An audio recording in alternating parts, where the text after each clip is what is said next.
Bismillahirrahmanirrahim. Assalamualaikum warahmatullahi wabarakatuh. Saya Muhammad Faisal Ramadianto akan mempresentasikan materi ujian tengah semester genap Studio Perancangan Arsitektur 5. Yang pertama ada analisis studi preseden dan studi banding. Di sini saya mengambil Hotel Pelataran Heritage Borobudur dan Hotel Salak The Heritage. Kedua hotel ini memiliki tema yang sama yaitu heritage. Oleh karena itu, saya mengambil contoh preseden dari kedua bangunan hotel ini. Hotel Pelataran Heritage Borobudur berada di Provinsi Daerah Istimewa Yogyakarta dekat dengan objek wisata Candi Borobudur. Sedangkan Hotel Salak The Heritage merupakan salah satu hotel yang berada di Kota Bogor dekat dengan Istana Negara Bogor. Aksesibilitas pada kedua hotel ini memiliki jalur keluar masuk yang cukup luas dan lebar sehingga bus pun dapat masuk dengan nyaman ke dalam kedua hotel ini. Bentuk masa pada kedua hotel ini memiliki kesamaan yaitu bentuk dasarnya persegi panjang. Kedua hotel ini pun memiliki fasilitas yang mirip dan hampir serupa, diantaranya ada kolam renang dan restoran. Hierarki pada kedua hotel ini tentunya berada pada zona hunian, tepatnya pada kamar tamu, di mana kamar tamu ini memiliki hierarki yang paling tinggi di dalam hotel. Sedangkan organisasi ruang dalam dan organisasi ruang luar pada kedua hotel ini disusun sedemikian rupa sehingga memiliki kesinambungan antara ruang yang satu dengan ruang yang lainnya. Zoning pada kedua hotel tentunya diawali dengan front of the house, di mana di dalam front of the house ini biasanya terdapat ruang-ruang penerima seperti hotel atau lounge. Selanjutnya terdapat sirkulasi.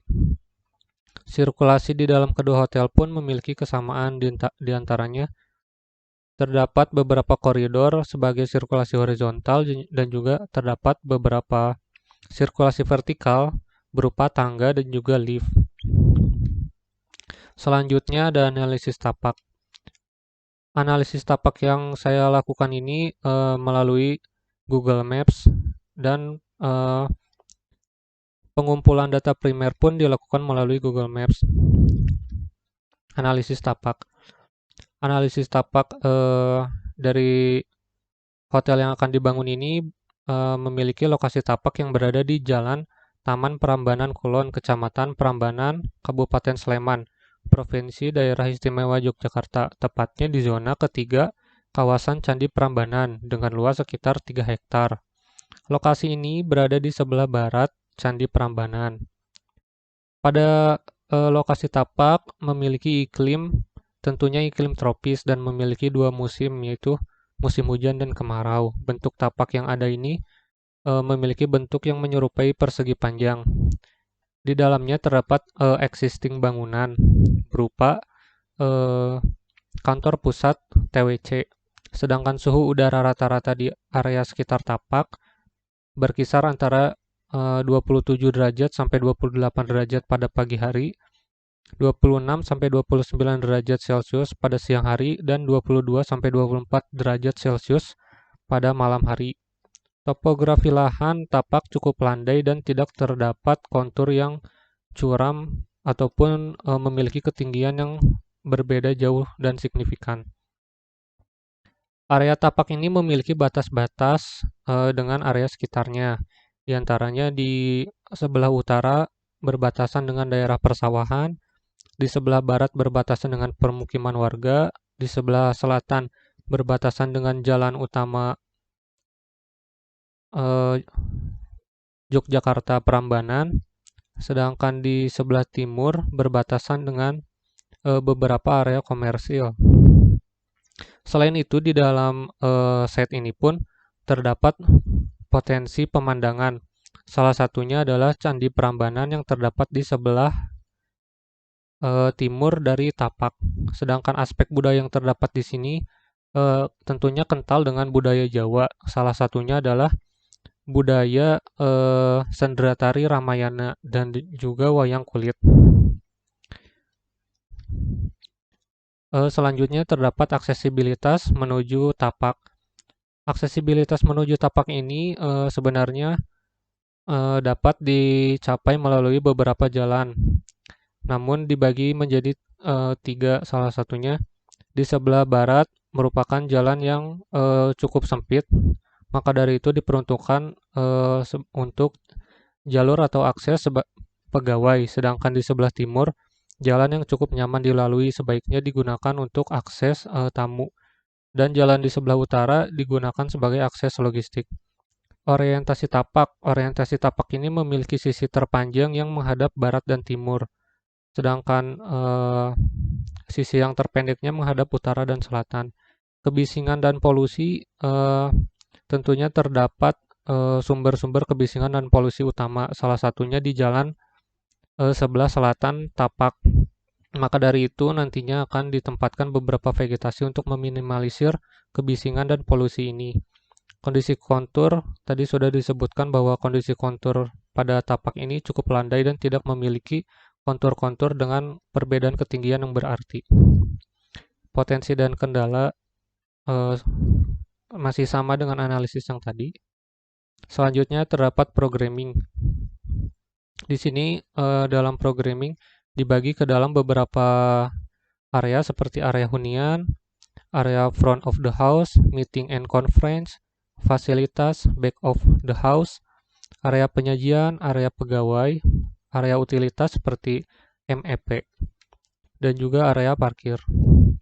Selanjutnya terdapat diagram half matrix, di mana saya menempatkan beberapa zona yang dipisahkan dan tidak bisa diakses oleh beberapa orang, diantaranya zona penyajian, zona fasilitas, zona pegawai, yang masih bisa dilalui dan diakses oleh para pegawai, sedangkan zona service dan juga zona back of the house sudah tidak bisa diakses oleh penghuni atau tamu, sedangkan zona meeting and conference, zona front of the house, dan zona hunian merupakan area di mana kegiatan tamu dilakukan paling banyak. Selanjutnya terdapat diagram half matrix.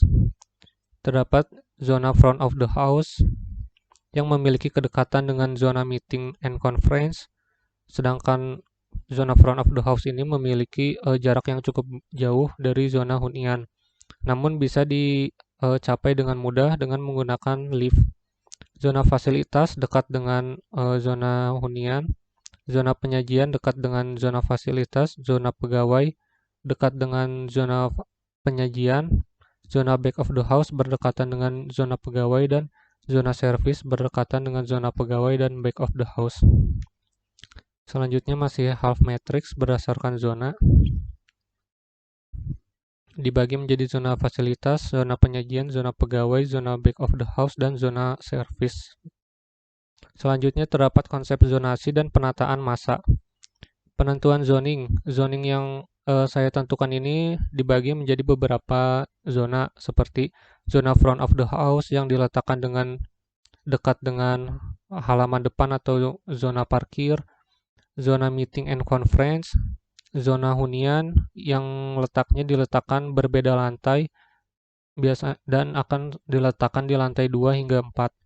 Zona fasilitas, di mana di dalamnya terdapat beberapa fasilitas untuk menunjang kegiatan tamu seperti kolam renang dan gym. Zona back of the house, zona di mana dilakukannya kegiatan loaded dan unloaded. Zona service, zona di mana adanya utilitas. Terdapat taman dan juga zona budaya. Selanjutnya juga terdapat hutan buatan. Saya tempatkan hutan buatan di huruf K dan berada dekat dengan selatan tapak dikarenakan area tersebut dekat dengan sumber polusi dan kebisingan.